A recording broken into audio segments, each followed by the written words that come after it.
Good morning. Good morning. This is Kelly coming to you live from California on Thursday morning. Again, 6:30 on Pacific time and 9:30 a.m. Eastern time. You can also catch my written word every Monday morning on globalwealthprotection.com. So, I don't know if there's any new or creative ground to cover on the events in Ferguson that haven't already been fully canvassed, picked apart, and analyzed, opined upon, um, granulated to a molecular level, analyzed by Neil deGrasse Tyson, and regurgitated back into society for our consumption. But I do have a few insights, not particularly to do with the specific case, but more to address that case as, I don't know, maybe not a case study. I didn't really study it as much as I've made observations about what it entails and what it kind of says about our society. When I first saw what was going on in Boston, I was rather shocked to see two things.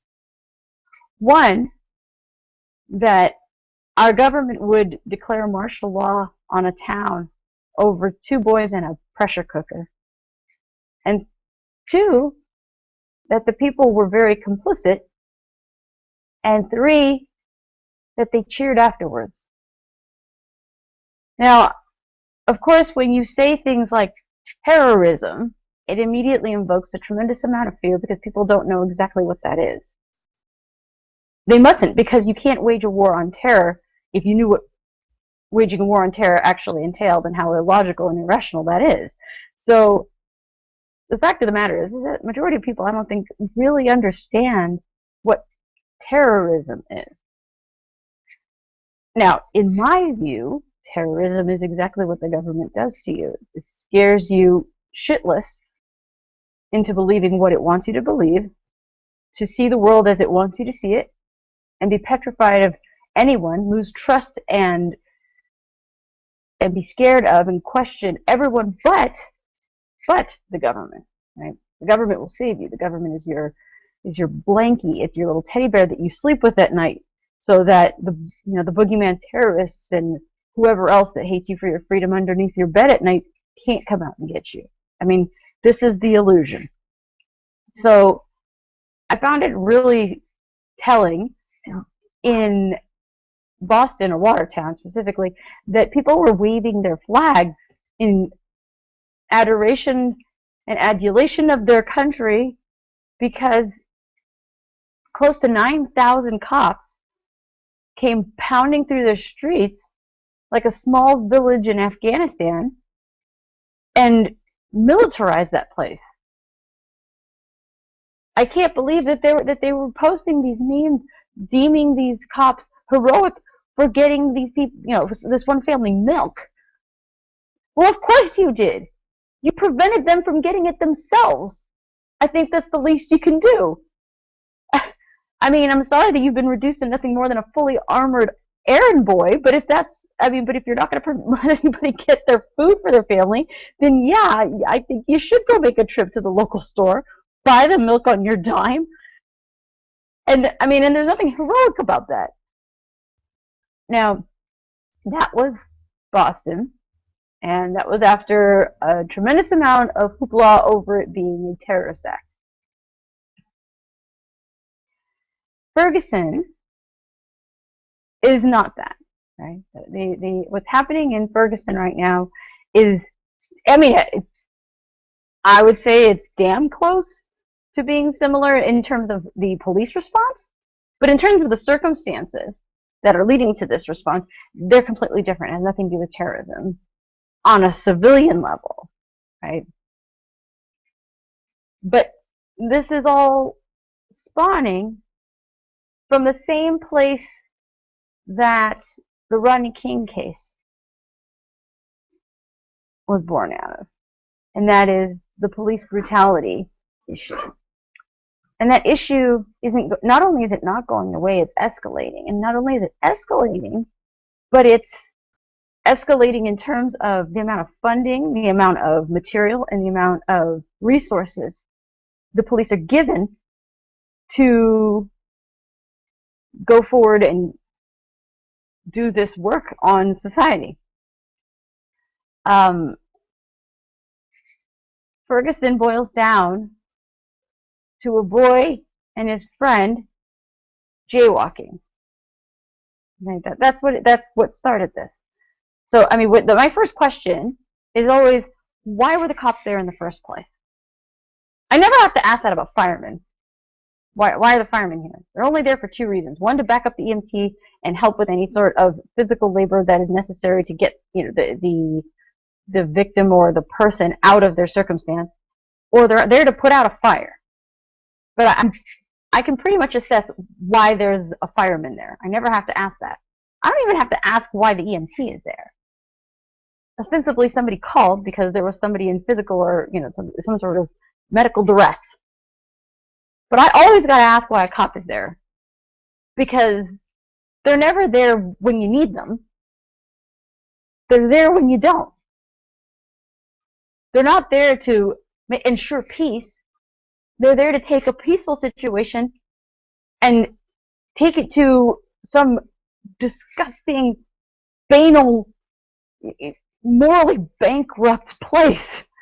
So the first question I had with that situation was, why the hell are the cops there in the first place? And somebody was telling me, well, it's because the kid was suspected of robbery. Like, robbery? He was a suspect of a robbery case? Okay. So then I'm thinking, then he was pulled over as a suspect to do with this case about robbery. Okay. Then I come to find out that the cops that were there had no idea that there was any sort of allegations about robbery. That came out after the fact. And we're still unsure as to whether or not Michael Brown took anything at all. So that's still, that jury is still out. But so my question is, okay, so then if it wasn't the robbery, what was it?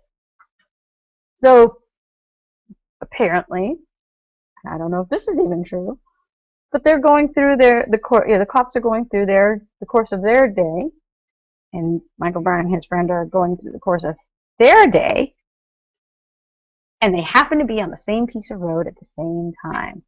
And apparently, Michael Brown was jaywalking. Now, I flippantly joked about jaywalking, and I'm somewhat regretting it because I don't know seriously, the response. I joked about jaywalking as being a form of illegal migration. When I was protesting the protesters and all those border humping assholes in Marietta, those protesters on the other side were jaywalking while carrying signs talking about respecting the rule of law. And so I'm calling them out saying, well, that's hypocritical. Now, I'm not saying that jaywalking is immoral. It's not. It doesn't do anything to anybody. There are no victims of jaywalking unless you get caught. Then you become the victim of jaywalking, but in actuality, you're the victim of somebody who just is looking for a fight. Okay? Cop cars who patrol are basically just looking for fights. That's what they're doing. They're trolling for a fight. So, in any case, I joked about that, saying, you have no respect for the rule of law if you're going to go sit there with your freaking sign and jaywalk across a busy business intersection and overpass. But I'm looking at the neighborhood in which Michael Brown was supposedly arrested, or they were attempting to arrest him or detain him or something. That was a residential neighborhood. It wasn't like a business intersection or anything like that. Not that there was a difference per se in terms of whether or not jaywalking has victims, but it was a residential neighborhood. There weren't even lines down the middle of the road, except for Michael Brown himself And I have to ask, okay, even if I'm not there, it has nothing to do with being a witness, okay? And this is what I get a lot. I've gotten this a lot all week, and that is, you weren't there, you have no idea what happened. Okay. Now that statement alone, I want to take that and just break it down for you. You weren't there. You don't know what happened. Okay. You're right. I wasn't there. Neither were you. Okay. There's some video footage of the aftermath. There's witnesses. There's an autopsy report. And it's up to us to piece it together for ourselves and formulate an educated opinion. Now, after seeing the autopsy report, the preliminary one, it's pretty damning against the cops. Okay, to me, from what I've seen, it doesn't look good for them. You can't take 8 shots at an unarmed man for jaywalking. And you can't take 8 shots at anybody and miss 2 if you guys are actually scuffling. Like, that's it. I mean, where's your gun going to go?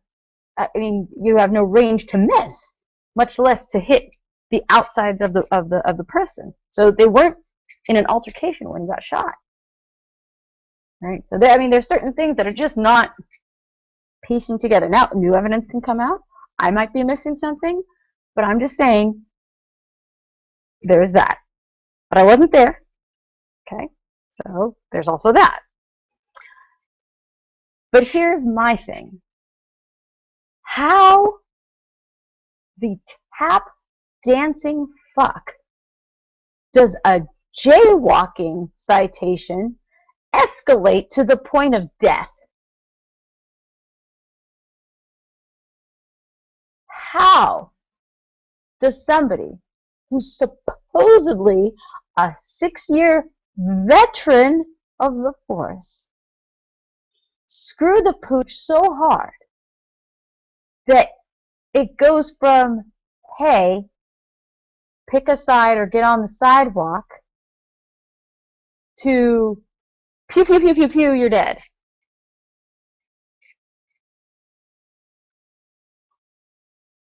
Now,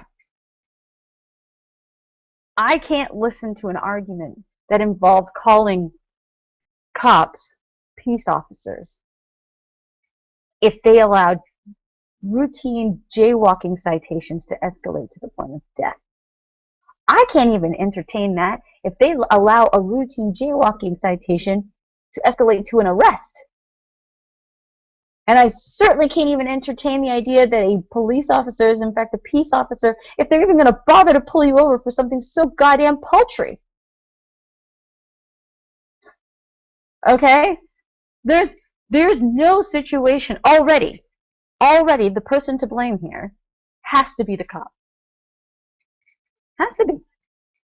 The cop doesn't live there, first of all. So the only reason he's there is to troll the streets. Not patrol, just troll. Okay? He decides, I'm going to start some shit with this kid for walking in the middle of the street. Okay. Now, if you're going to start shit, when this happens, I'm thinking of it in terms of private sector business. If I go walking down the street and I say, you know what, I don't like where you're fucking walking, you guys better get back on the sidewalk. And if I pulled that on a private citizen, I'd be lucky if the person just laughed and walked away, but I should expect that that person might very well engage me in a verbal altercation at the least. Okay? So as far as I'm concerned, that was already started. That was an unnecessary stop. That was an unnecessary thing to do in the first place on the part of the cop, was to even engage him over something so damn paltry. But he does. Now,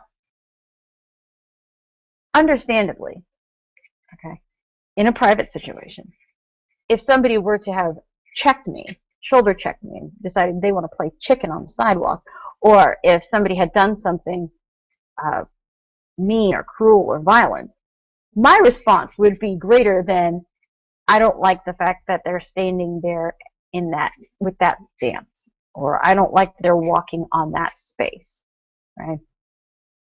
If somebody had done something to me, my response would have been in your face, what the fuck, right? But somebody just doing something that annoys me, maybe, you know, if that's where it's at, certainly not something that I would start off abrasive with that person. If I'm going to engage them at all, okay, if I'm going to engage anybody, the first thing I have to do is assess just how fucking important it is at all, okay? Now, if somebody's going to check me or if somebody's going to start some shit with me, then yeah, my response is going to be, what the fuck, okay? Somebody standing in the way, let's say that were true. Let's say, you know, and there are people like this, aplenty. Just go to a mall. They stand there, or a grocery store for that matter. They just stand there oblivious to the fact that they're blocking the aisle. Now, that's annoying, but it's not violating my rights, okay? So the way I approach this person to resolve the situation is to say, excuse me, would you mind if, you know, if I got by, or excuse me, may I please get by, or something to that effect, right? Excuse me, and please. I'm not trying to start shit. I just want to get through the aisle. And I want to do that as civilly as possible. That's a private situation. Someone is standing where I wish they wouldn't, or somebody is moving right down the middle of an aisle rather than picking a side. Any number of things. Okay? That's just annoying, which is pretty much what I equate jaywalking to. Maybe it bothers them. Okay. But there's no way he started the conversation with, hey guys, it's a little dangerous to be walking down the middle of the street. Would you mind just picking a side? I don't think it started that way. Because if it started that way, it wouldn't have ended the way it did. Because there's nothing an unarmed man in sandals is going to say or do that's going to pose a threat to two dudes in a patrol car armed to the teeth.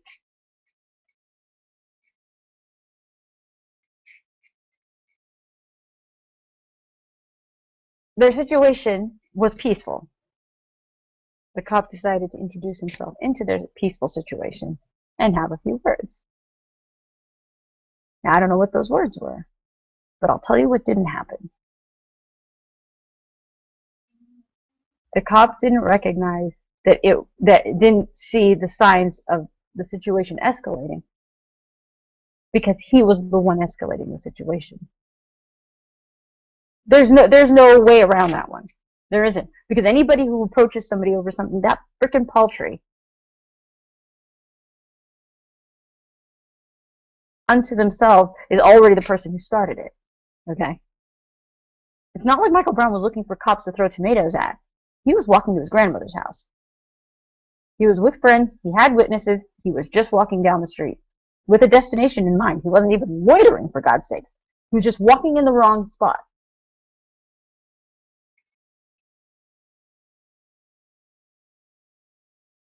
And the cop introduced himself into that.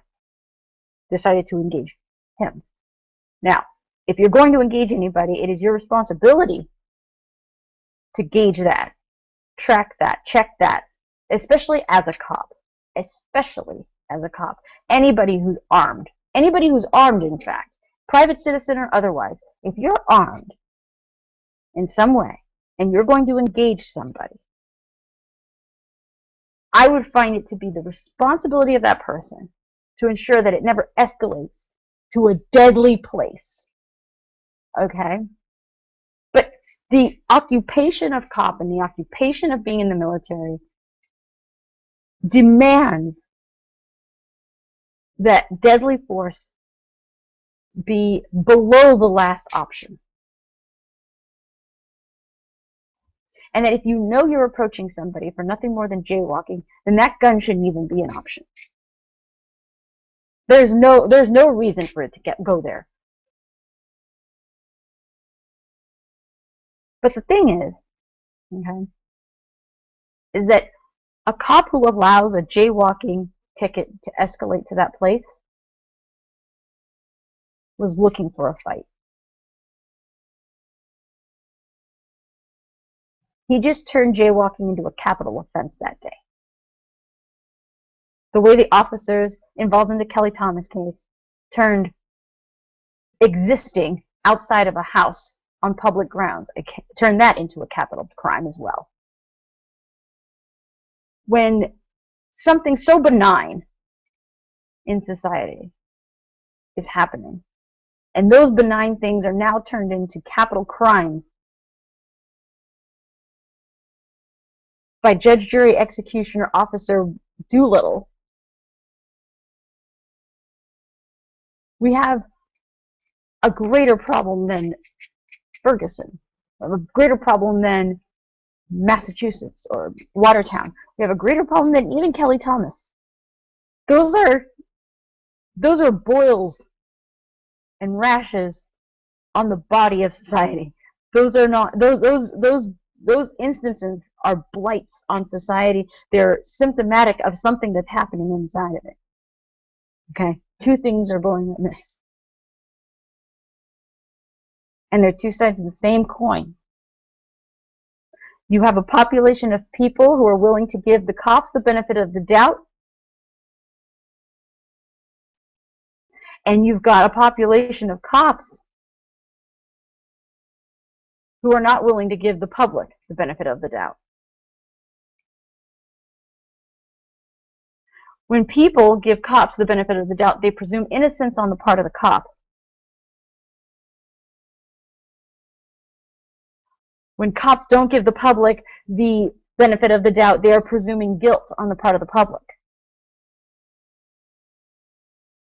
Right now, individuals, there are some, but by and large, individuals still don't perceive police officers to be a threat.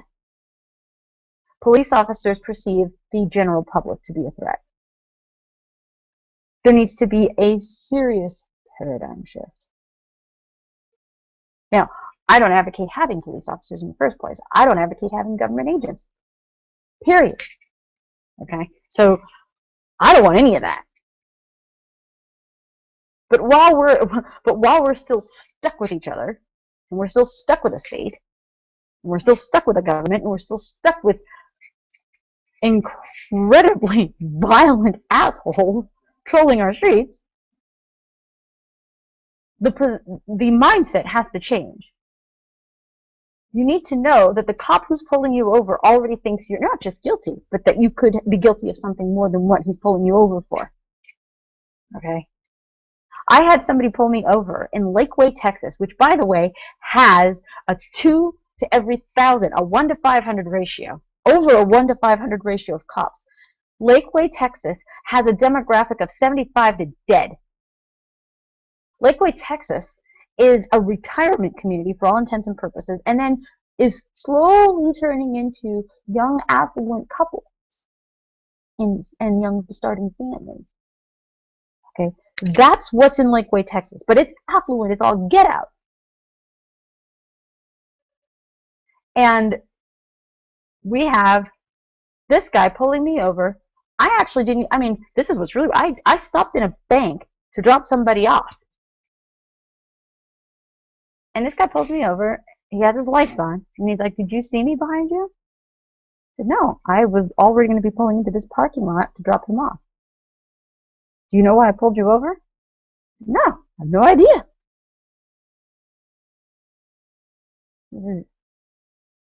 Well, I don't like the fact that you have a half, a sticker that's expired and half peeled off and scraped off of your windshield. I said, "Well, it's expired. You can see I'm trying to peel it off."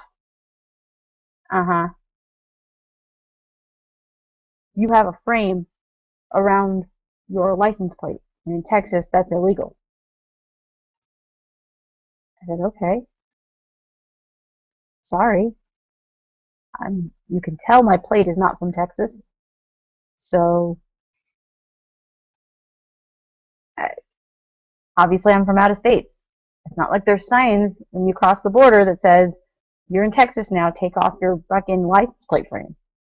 Because we need to know that the reason why we do that is for our own protection. I can't tell if you're a criminal or not. And I'm like thinking, yes, you can. Sure you can. You have to presume I'm innocent, not presume I'm guilty. Now, I don't know why he couldn't run the numbers on my plate. You can see the numbers on my plate, and you can see the model of my car. There's a shape of the state, and there's a certain number of digits. How many of my make and model with that number exist in the United States? Not many. And then are registered to a female, right? I mean, in any case, the presumption of guilt was already there. Not only was the presumption of guilt there, but the assumption that there could be more to me than just a frame on my license plate. Already there was that assumption. That's how they pull you over. That's their mindset when they pull you over. That the person you're pulling over for a broken taillight is probably guilty of something else. Why are you pulling over the person for the broken taillight? Why even take the risk? It's not worth it then. Wait for them to do something of consequence. Right? But that is the inherent problem. It's not just Ferguson. It's not just Kelly Thomas. It's not just Watertown. It's the fact that there's still a horrible mentality on the part of the cop presuming guilt and treating you that way and assuming you can sort it all out in court and let the courts clean it up. But you're coming with me first. I'm going to treat you like you're guilty until you're proven innocent. That's what they do.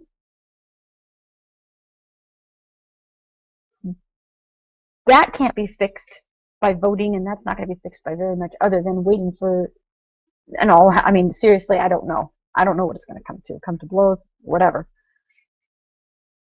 But you can change how people think and how people view the situation through education and conversation. Don't presume innocence on the part of the cop. That pit in your stomach is real. When you see the freaking lights flashing behind you, you're intellectually, in your core, you know he's a threat. Listen to that. There is no benefit of the doubt. He's not giving you any. He certainly doesn't deserve any. Now then, with that being said, I think those are things. I think this is stuff that people should be mindful of. Mindful of the fact that cops are not looking to de-escalate or diffuse a situation, and mindful of the fact that cops do not see you as an innocent human being. They presume guilt. Okay? Operate that way. Be cognizant of your rights. Record. And honestly, on my part, I have a very difficult time even going out on my own without another witness with me. I mean, I actually don't have a whole lot of confidence that if I were to engage a cop or a cop were to engage me, that things will end well. Because if they're willing to kill over jaywalking, I don't know if I can do anything less, less offensive. I don't know if I could be more benign than jaywalking. So at any given point, I'm doing something. At any given point, you're doing something. You have a frame around your license plate. You have a half-peeled sticker on your windshield. You forgot to put your registration stickers on your license plate. You're jaywalking. This is what they're doing. This is picking a fight. This is not just extortion anymore where they want the fine. They're looking for a fight.